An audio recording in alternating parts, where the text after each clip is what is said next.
Hi, I'm Hank Webb. I'm the spoiled baby brother of Peter. So, Peter read this passage of scripture at our grandmother's funeral, so it's very important to our family. The Lord is my shepherd, I shall not want. He makes me lie down in green pastures. He leads me beside still waters. He restores my soul. He leads me in paths of righteousness for his name's sake. Even though I walk through the valley of the shadow of death, I will fear no evil, for you are with me. Your rod and your staff, they comfort me. You prepare a table before me in the presence of my enemies. You anoint my head with oil, my cup overflows. Surely goodness and mercy shall follow me all the days of my life, and I shall dwell in the house of the Lord forever.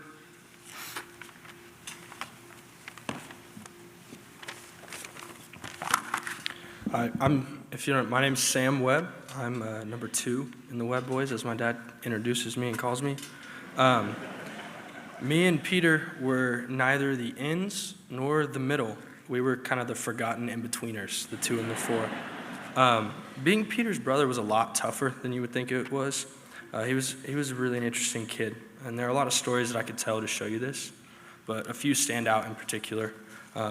As a kid, Peter showed tremendous confidence.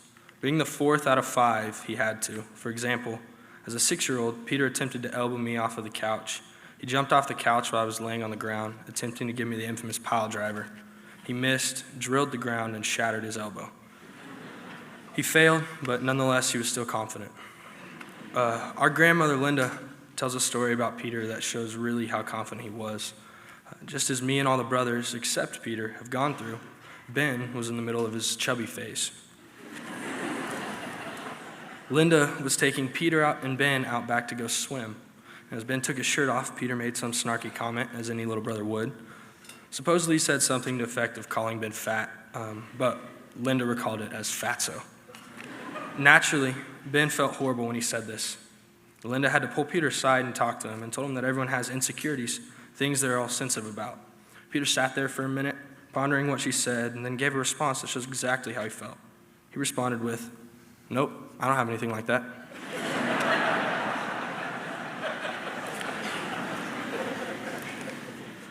The summer after my senior year, Peter came up to me and was telling me about the upcoming football season. He was number 18 in junior high, but decided he was going to wear number 14 in high school, which is the number that I wore all 4 years. I told him that because he couldn't throw a football to save his life, he needed to pick a number that was a little more fitting for a wide receiver rather than a quarterback, which is what he would be. He continued to argue with me, insisting he was going to wear number 14. I finally just asked him why he would want to wear it. I figured the response I would get would be something to the effect of that he looked up to me or wanted to wear the number that I wore, but nope, that wasn't Peter. He went on to tell me that the reason he wanted to wear number 14 was that he was going to be better than me, and that he wanted people to forget about me and remember.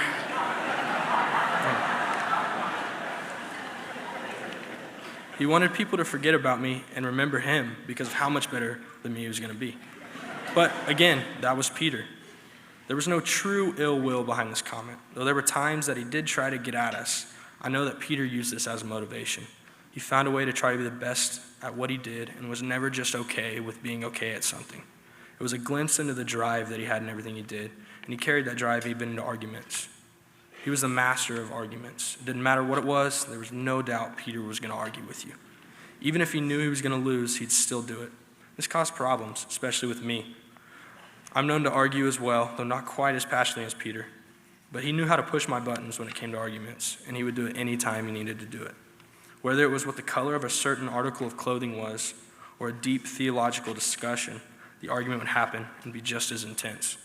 This came at the expense of a peaceful evening in the Webb house. But he didn't argue with just us brothers. Not many people have the guts to get in an argument with Jim Webb. But Peter, he did. And there were times that he was successful too. In some instances, my dad would just walk away and say, "I'm done." Yet Peter would follow him into the next room, continuing to state his case. He always needed the final word. This summer, while I was playing baseball in Springfield, me and Peter would exchange texts pretty regularly. One night, we were talking, and he had asked a question that I really had no idea how to answer. My response to him was naturally to ask Mom and Dad. He went on to tell me they were mad at him, so I asked him why. He told me that they had said he was being too argumentative. Having heard this a few times myself, I told him it was probably true. He simply responded with, "No, I'm not." Point proven, I guess.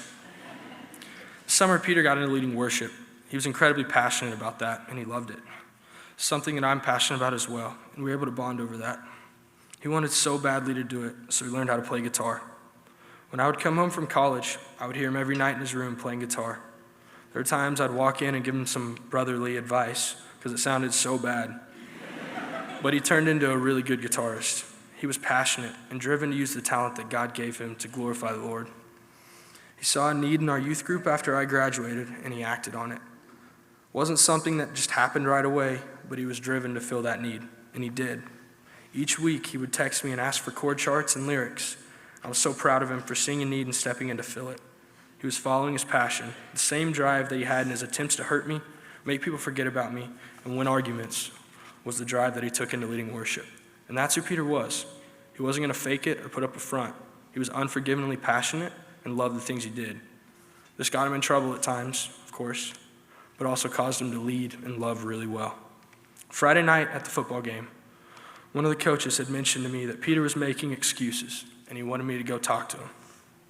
At halftime, I went over to Peter and I talked to him, and I chewed him out in a way that only brothers get to chew each other out. I started by telling him how much I cared about him and how much I loved him, and that was why I was about to do what I did. I proceeded to tell him exactly how I felt about what he was doing, but I was only able to say this because that's what I did when I was in high school. I did the exact same thing. He said thank you, told me he loved me, and he leaned in to give me an awkward hug. First, I was hesitant because he was all nasty and sweaty. But I leaned back in and I gave him a hug. I told him I loved him, and he ran out and joined the team in stretching, and man, am I glad I did that. Peter wasn't perfect by any means. You could never say he wasn't passionate. He loved the Lord, and he sought out answers to hard questions. Though it was annoying at times to have someone questioning every single thing we did, he was truly seeking out truth. He wanted truth to be the foundation for his passions. And this passion that he lived with showed up in every area of his life. And I'm so proud of the guy that he was.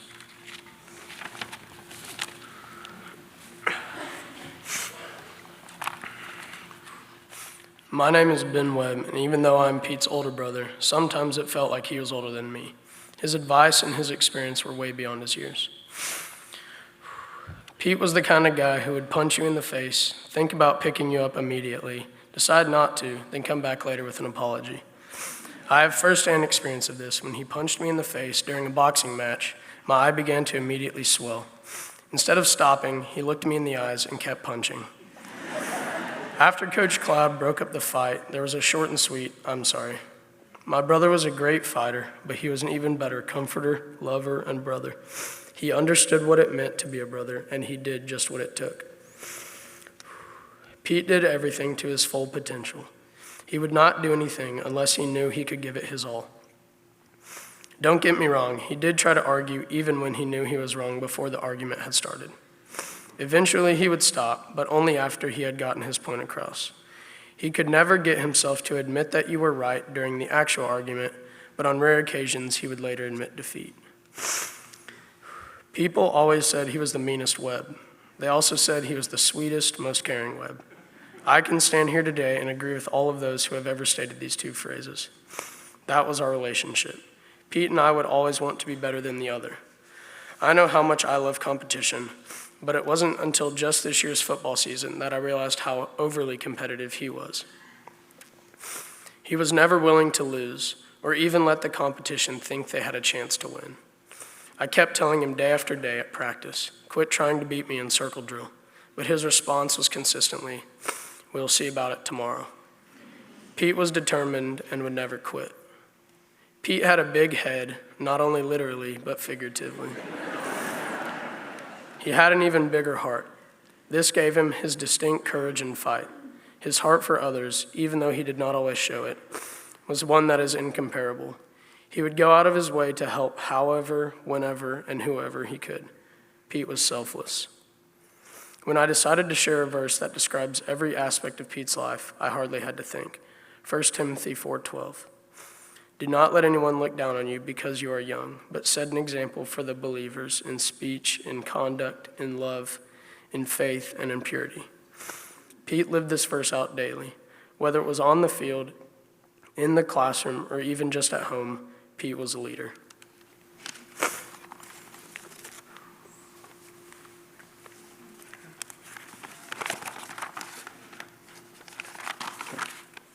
For those of you that I've not had the opportunity yet to meet, my name is Jack Webb. I'm the oldest of the 5 Webb boys. Having younger brothers has been an integral part of my development since before I can even remember. As such, I've always felt that pressure and cherished that honor of having 4 sets of eyes watch me be the first to test out what this world has to offer. People often ask me what it's like to be the oldest of 5 boys. I always seem to come back to the same tired old lines. My mom and dad wanted a son, so they got me. Then they wanted a daughter, but they got stuck with the other 4.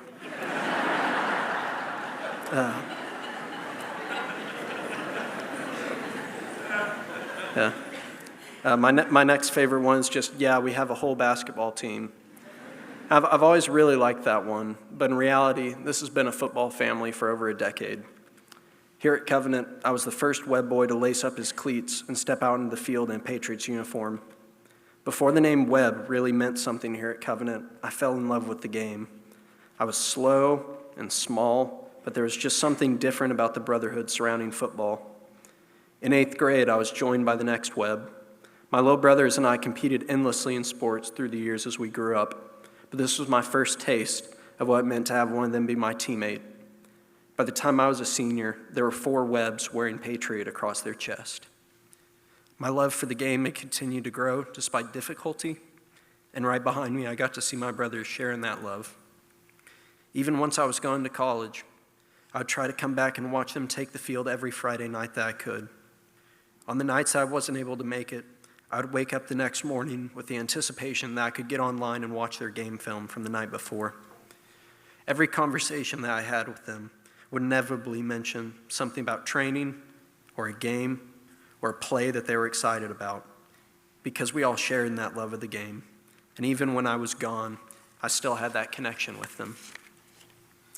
However, this past Friday was one of those games I wasn't there.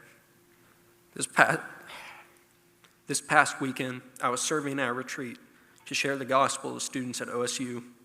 No cell phones, no distractions, just a time to focus on getting people plugged into ministry.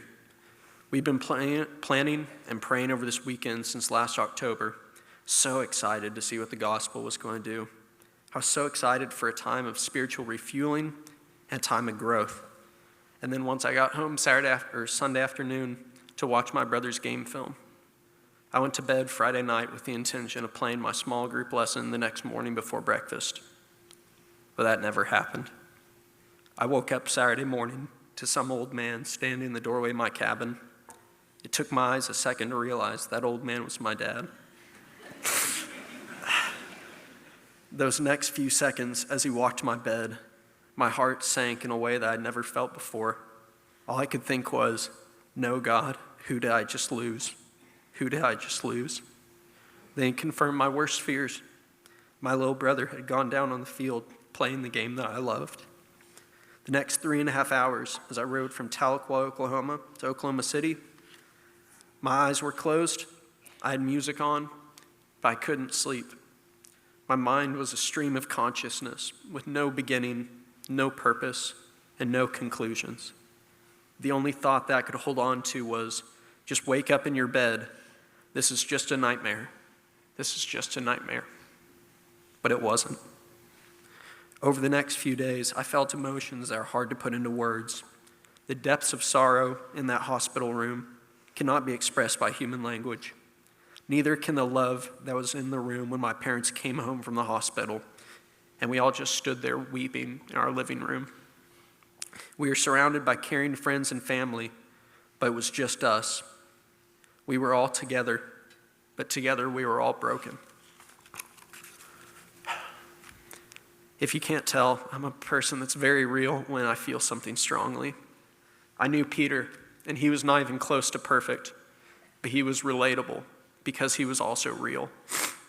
So when I remember my brother, I cherish the good memories, but I'm not so misty-eyed as to overlook the difficult times. I struggled alongside him because he was a fighter, and he loved with passion. But that passion does not come without the pain that comes through hard work. Football is a game that embraces suffering because it is a game that requires sacrifice for your teammates, for the brothers standing on your left and on your right. And the ultimate measure at the end of the day the ultimate measure of a player in the end is not his stats, it's not his wins. The ultimate measure of a man on a football field is not what he had the potential to give. The measure of a player is if he gave everything that he had, if he left it as all out on the field. My little brother left it all out on the field. He loved his teammates, and he died loving the game that I still love and will continue to love. So when I stand here today in remembrance of a boy that I love dearly, don't tell me that it wasn't his time. Don't tell yourself that the God that this kid served is unattainable because we can't relate to this pedestal that's so easy to put Peter upon. Because my little brother that I knew and fought for and loved was not some perfect little angel who was taken from this world too soon. He was a broken child in the service of a perfect God.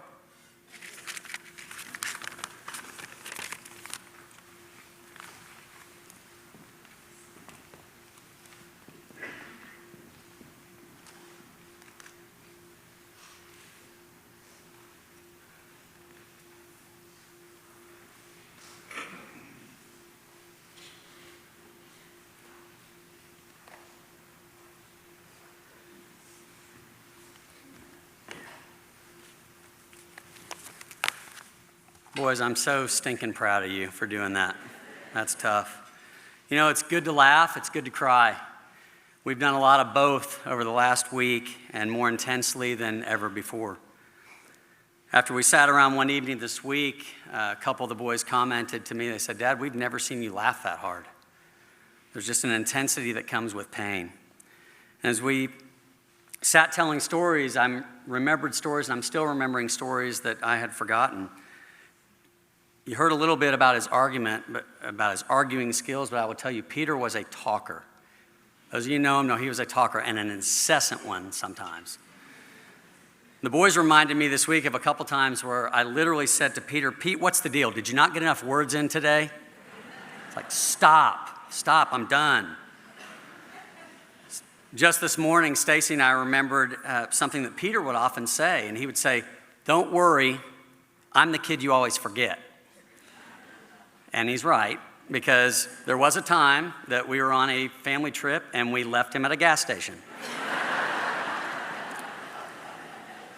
We left him here at this church multiple times. And I got to be honest, that didn't happen with any of the other boys. We never did that with any of the other boys. So Peter was right. We couldn't argue with him when he said, "I'm the kid you always forget." We're not going to forget Peter Atwood Webb. It's good to remember. And it's a blessing that all of you are with us today to help us do that. Peter was a huge C.S. Lewis fan, the 20th century Christian writer, one of my favorites as well. And C.S. Lewis said this about grief: "The pain I feel now is the happiness I had before. That's the deal. The pain I feel now is the happiness I had before. That's the deal." Peter Webb brought great happiness to those who knew him, and we now feel the pain. That's the deal. The pain's what we sign up for when we love someone. We've had moments over the past week, I have personally, when I've wondered, but the fact is the happiness that we all had with Peter was so very worth it. It's easy to come to a funeral and talk about a person as if he was perfect. You've heard from the brothers. Peter was not perfect. You heard some of those stories. But as Jack said, Peter served a perfect God who loved Peter with a love that is truly unimaginable. So I've had people ask, and Stacy has too, how can you have hope in a time like this? Ron touched on this. And I'll be honest, I've asked that question a few times of myself this week. But the answer is clear. That same God who loved Peter loves each of us. And because he allowed his own son to die for Peter and for each of us, we know that this place is not our home. Peter Webb's home was not 1 mile from here, where he spent the last 16 years. His home is where he is now. And that same home is available to each of us So that's why we have hope, despite the pain. In 2 Corinthians 1, the writer Paul said, "Blessed be the God and Father of our Lord Jesus Christ, the Father of mercies and God of all comfort, who comforts us in our affliction, so that we may be able to comfort those who are in any affliction with the comfort with which we ourselves are comforted by God." The Webb family has felt God's comfort over the last week like never before. We felt it as a family. We felt it individually in our own ways. Words can't express how much we appreciate the love and caring shown by many over the past week. You've touched us and changed us forever. The fact that some of you had walked a similar road, losing a child, or the fact that you walked this road by our side mattered, and it mattered immensely. It gave us that shred of hope that we could hang on to in the midst of agonizing pain, and it's still doing that even as I stand up here today. Late this summer, we went on our most recent family vacation, and Jack was off working, Sam was off playing baseball, but the rest of us went to Wyoming. We explored Yellowstone, the surrounding area, and as we went around, I remember seeing signs for and talking to guides about watersheds, seeing lots of watersheds. And a watershed is just a ridge where water on one side of that ridge flows to the Pacific Ocean.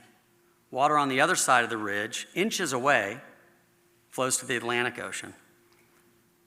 We also use the term watershed to refer to those events that are a turning point. Watershed moments in history. Watershed moments in our own history. Our family had a watershed moment last Friday night.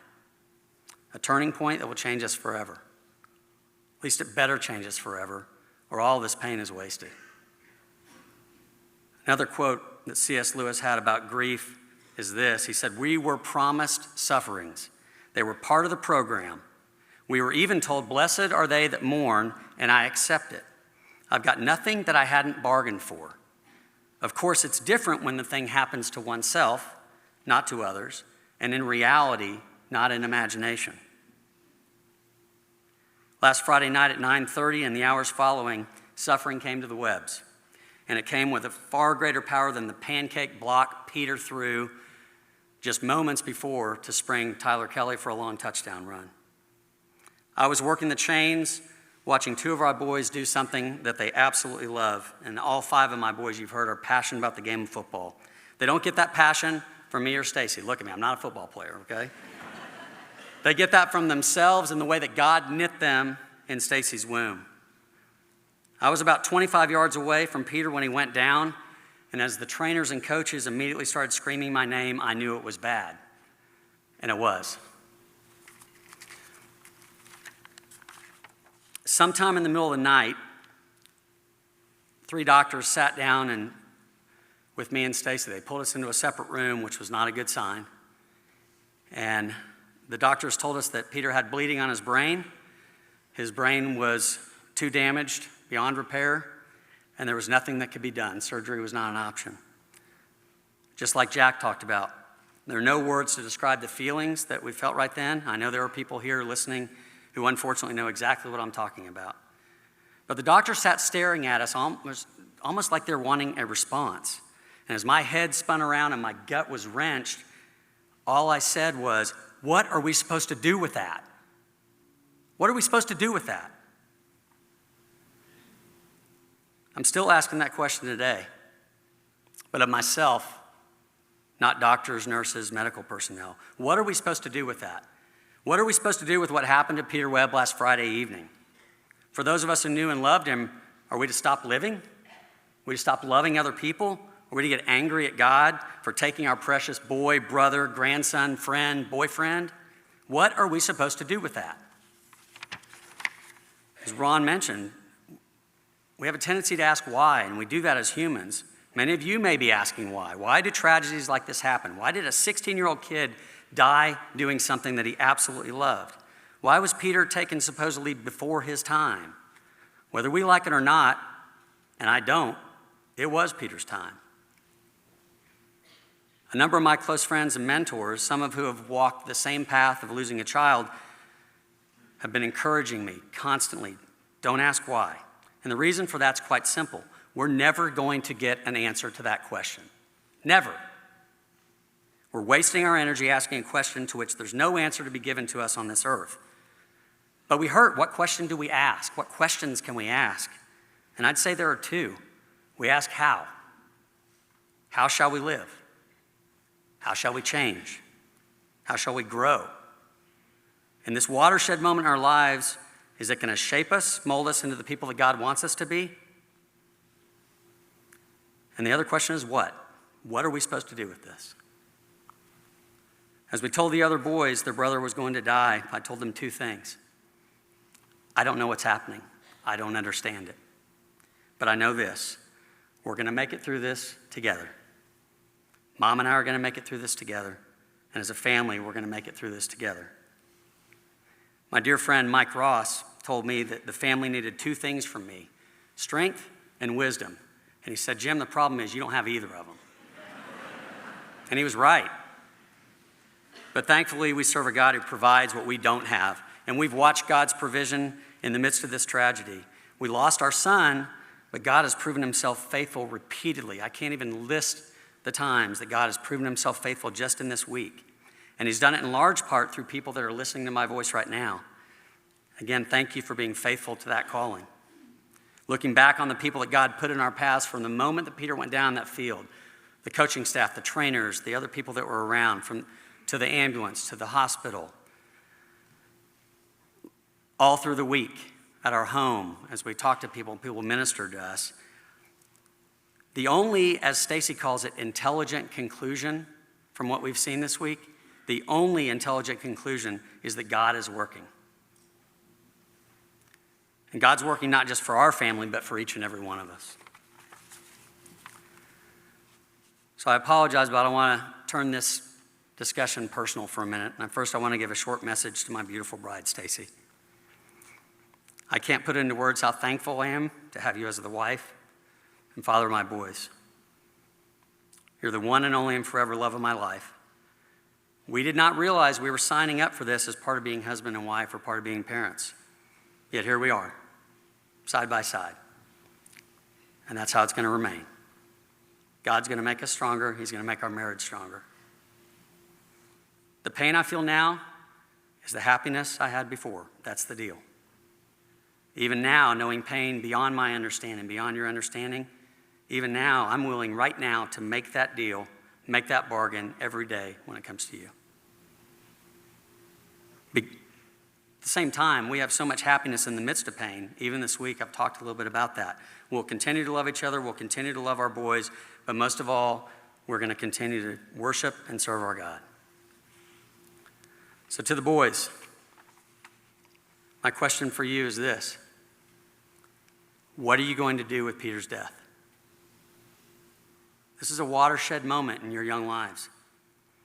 But unlike that drop of rain that's going to fall just an inch or two one way or the other and either go to the Pacific or the Atlantic, you get to choose how this changes you. And it will change you. It already has, and it will continue to change you. But you have a choice in whether it changes you for the better or for the worse. Let me tell you a couple things that Peter's death must not do. Do not let it harden you. That's the advice I've gotten from two of my very closest friends in the last 48 hours. No coincidence with that. I'm a little hard-headed, so it took a couple of them to tell me that, right?